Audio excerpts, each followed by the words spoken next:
Pan glywch chi'r sŵn yma, trowch y dudalen. Y tri Bwch Gafr Surbwch. Bu'r gaeaf yn hir a chaled a'r eiran drwch ar bob man. Bu'n anodd iawn i'r tri Bwch Gafr Surbwch ddod o hyd i fwyd ac aeth y tri'n denau iawn. Ond erbyn hyn diflannodd yr eira oddi ar y caeaf ac roedd y borfa'n edrych yn ir a glas. Mi air caich a feddiw. Meddai'r cyntaf o'r tri Bwch Gafr Surbwch. Fe oedd y lleia. Mae'r glaswell bob amser yn fwy blasus ac yn lasach i fyny yno. Cymer ofal na cheidi dy ddal gan y corach. Meddai i frodyr wrth iddyn nhw chwarae gwthio'u cyrn yn erbyn ei gilydd. Fe ddawn ni ar dy ôl di yn nes ymlaen. Mwyn cyrraedd y cae uchaf, roedd yn rhaid i'r tri Bwch Gafr Surbwch groesi'r afon. Roedd y dŵr yn ddwfn ac yn oer.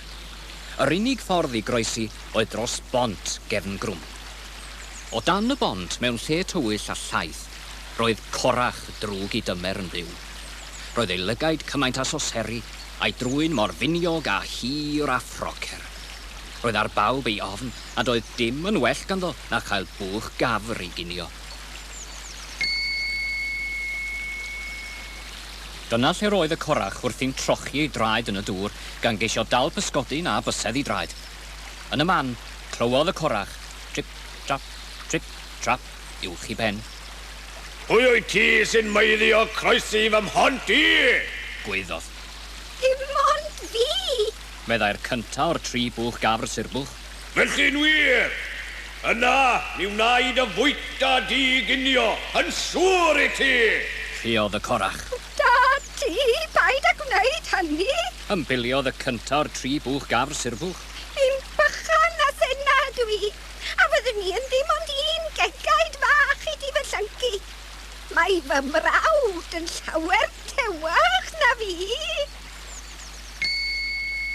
Os felly, fe arhosa i, a'i gael i ginio yn dy le. Atebodd y corach. Ffwrdd â thi, gen i mi newid fy meddwl. Doedd dim rhaid dweud dwywaith wrth y cyntaf o'r tri Bwch Gafr Surbwch. Rhedodd cyn gynted ag y gallai garnau i gario i gyrraedd o borfa las yn ddiogel. Aeth y corach drwg i dymer yn ôl o dan y bont i boeni'r llyffantod tra'r hosa i'w ginio gyrraedd. Cyn hir, clywodd sŵn, trip, trap, uwch i ben.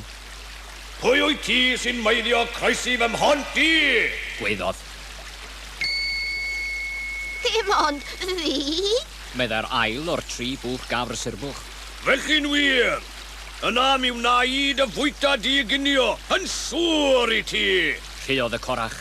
Da ti, paid â gwneud hynny. Ymbiliodd yr ail Bwch Gafr Surbwch. By'r gaeaf yn ei caled a hir. Rydw i'n dal yn esgyrn i gyd ac rwy'n denau fel styllen. Mae fy mrawd yn llawer tewach na fi. Bydd e'n dod ffordd yma yn y man wir i ti. Os felly, fe arhosa i, a'i gael i ginio yn dy le di. Atebodd y corach. Ffwrdd â thi, cyn i mi newid fy meddwl. Doedd dim rhaid dweud dwywaith wrth yr ail o'r tri Bwch Gafr Surbwch y chwaith. Aeth fel y gwynt at ei frawd cynta yn y borfa uchel, yr ochr draw i'r bont. Eisteddodd y corach o dan y bont i aros. Roedd e'n mynd yn fwy newynog ac yn waeth i dymer bob eiliad. Ceisio ddal pysgodyn, ond allai e ddim yn ei fyw. Doedd dim modd y chwaith i boeni'r llyffantod gan ei bod nhw'n cuddio rhagddo. Bu'n aros ac yn aros. Yno bu am amser hir iawn.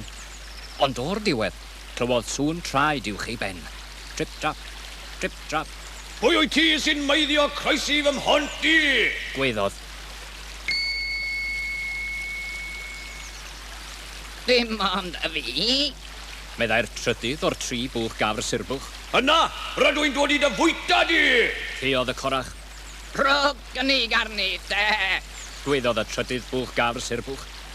Rhythrodd y corach allan, ond cafodd sgytwad mwyaf i fywyd.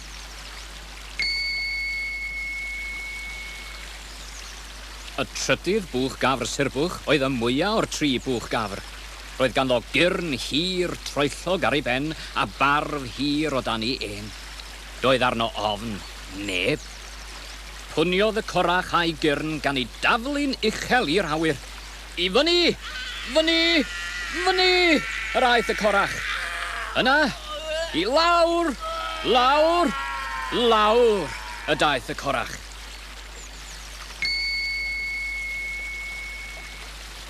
Pwniodd y trydydd Bwch Gafr Surbwch y corach unwaith yn rhagor.